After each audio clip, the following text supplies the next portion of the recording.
Assalamualaikum warahmatullahi wabarakatuh. Perkenalkan diri, nama saya Siva Ambar Ramadhani dengan NIM 222524073. Di sini saya akan menjelaskan penerapan teori bilangan dalam sistem kriptografi modern. Ada definisi kriptografi. Kriptografi merupakan ilmu yang digunakan untuk menjaga kerahasiaan, integritas, dan keamanan data. Pada masa kini, kriptografi tidak hanya digunakan untuk kepentingan militer, tetapi juga untuk transaksi digital. Nah, di sini juga ada media sosial, keamanan website, dan perangkat digital lainnya. Sistem kriptografi modern sangat bergantung pada teori bilangan seperti bilangan prima, operasi modular, dan fungsi satu arah yang sulit dibalik. Perkembangan kriptografi dimulai dari sandi sederhana seperti Caesar cipher, Vigenère cipher, hingga mesin Enigma pada Perang Dunia II. Era kriptografi modern muncul ketika Diffie-Hellman memperkenalkan konsep kunci publik pada tahun 1976. Dan RSA dirilis pada tahun 1977 sebagai algoritma berbasis faktorisasi bilangan prima. Kini, kriptografi telah berkembang menjadi teknologi seperti AIS, blockchain, kriptografi kuantum, dan enkripsi homomorfik yang mampu menjaga keamanan data dalam jumlah besar. Peran teori bilangan dalam kriptografi.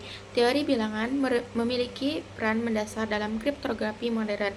Konsep-konsep seperti bilangan prima, aritmatika modular, fungsi satu arah, logaritma diskrit, akar primitif, dan struktur grup menjadi dasar pembangunan algoritma enkripsi. Tanpa teori bilangan, sistem kriptografi yang aman tidak dapat dikembangkan. Bilangan prima dan aritmatika modular. Bilangan prima digunakan pada algoritma seperti RSA karena hasil perkalian dua bilangan prima sangat sulit difaktorkan kembali. Selain itu, aritmatika modular berperan besar dalam menjaga efisiensi dan keamanan perhitungan karena hampir semua algoritma kunci publik menggunakan operasi dalam bentuk mod P. Kombinasi prima dan modular memberikan tingkat keamanan yang sangat tinggi. Di sini juga ada fungsi satu arah dan logaritma diskrit. Fungsi satu arah merupakan fungsi yang mudah dihitung tetapi sangat sulit untuk dibalik. Konsep ini juga menjadi dasar keamanan banyak algoritma. Termasuk hashing dan tanda tangan digital. Sementara itu, logaritma diskrit menggambarkan kesulitan mencari nilai X dari persamaan Y pangkat X kongruen Y mod P. Masalah ini menjadi landasan keamanan algoritma seperti Diffie-Hellman, Elgamal, DSA, dan ECC.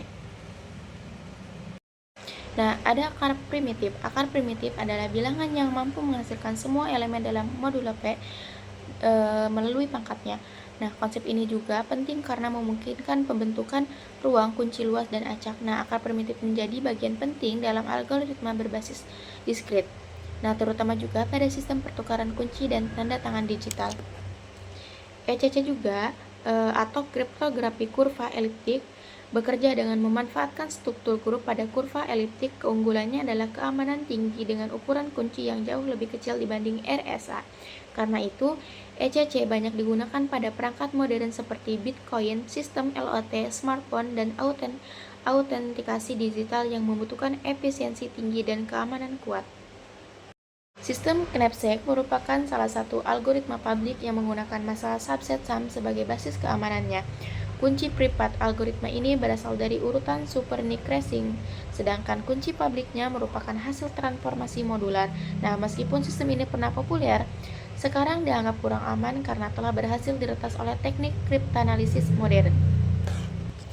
Diffie-Hellman juga atau Diffie-Hellman key exchange adalah metode untuk menghasilkan kunci bersama antara dua pihak tanpa harus saling bertemu. Algoritma ini menggunakan bilangan prima dan akar primitif untuk membuat nilai rahasia yang sama pada pihak atau kedua pihak. Keamanan metode ini bergantung pada sulitnya memecahkan logaritma diskrit. Sistem Elgamal dan tanda tangan digital merupakan algoritma enkripsi yang berbasis logaritma diskrit. Sistem ini digunakan dalam berbagai teknologi keamanan seperti tanda tangan digital, protokol jaringan, dan blockchain. Untuk keunggulan Elgamal adalah fleksibilitas dan tingkat keamanan yang tinggi, meskipun ukuran ciphertextnya relatif besar. Selanjutnya, tantangan kriptografi modern. Dalam dunia modern, kriptografi menghadapi berbagai tantangan seperti peningkatan kemampuan komputasi GPU, cloud computing, hingga serangan side channel. Tantangan terbesar ini atau saat ini adalah munculnya komputer kuantum, karena algoritma seperti RSA dan ECC dapat dilemahkan oleh algoritma Shor yang mampu memfaktorkan bilangan besar dengan sangat cepat. Nah, yang terakhir juga post-quantum cryptography. Post-quantum cryptography dikembangkan untuk menghadapi ancaman komputer kuantum.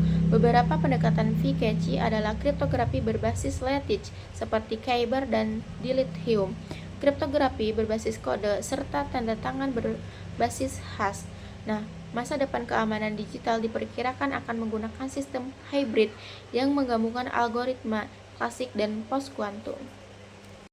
Nah, dari paparan yang saya jelaskan tadi, dari awal hingga akhir, dapat saya simpulkan bahwa kriptografi telah berkembang dari sandi sederhana menjadi teknologi dasar kemampuan atau keamanan digital modern. Teori bilangan terbukti menjadi fondasi utama dalam membangun sistem kriptografi yang aman. Nah, terutama dalam algoritma seperti RSA, DP-Hellman, Elgamal, dan ECC. Dengan munculnya ancaman komputer kuantum, kriptografi terus berkembang menuju metode post-kuantum yang lebih tahan terhadap serangan masa depan.